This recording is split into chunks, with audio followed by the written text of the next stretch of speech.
லா படிச்சிருந்தா தான் spy agent ஆக முடியும்னு சொல்லி ஒரு கேஜிபி ஆஃபீஸர் கொடுத்த அட்வைஸ்னால விளாடிமிர் புட்டினுக்கும் லா படிக்கணுன்ற ஆசை வந்துருது.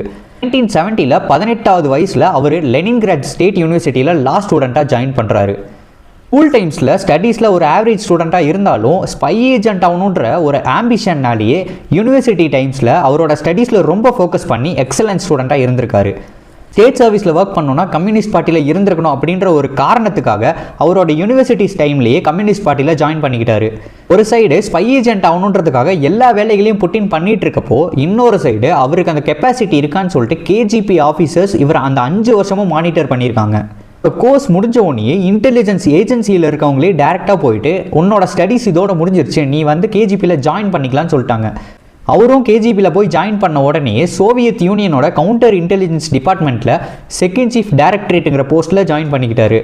ஒரு ஜாபில் ஜாயின் பண்ண கொஞ்ச நாள்லேயே கேஜிபியோட யூரி ஆண்ட்ரப்போ ரெட் பேனர் இன்ஸ்டிடியூட்டில் ஃபாரின் இன்டெலிஜென்சிக்கான ஸ்பெஷல் ட்ரைனிங் எடுத்து ஆல்ரெடி ஸ்கூலில் லேர்ன் பண்ணி இந்த ஜெர்மன் லாங்குவேஜை இன்னும் ஃப்ளூயண்ட்டாக லேர்ன் பண்ணிக்கிட்டாரு.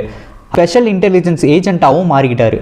அப்புறம் அவரோட லைஃப்பில் என்ன ஆச்சுன்னு சொல்லிட்டு என்னோட நெக்ஸ்ட் வீடியோவில் சொல்கிறேன். இன்ட்ரெஸ்டடாக இருக்கவங்க ஃபாலோ பண்ணி வச்சுக்கோங்க.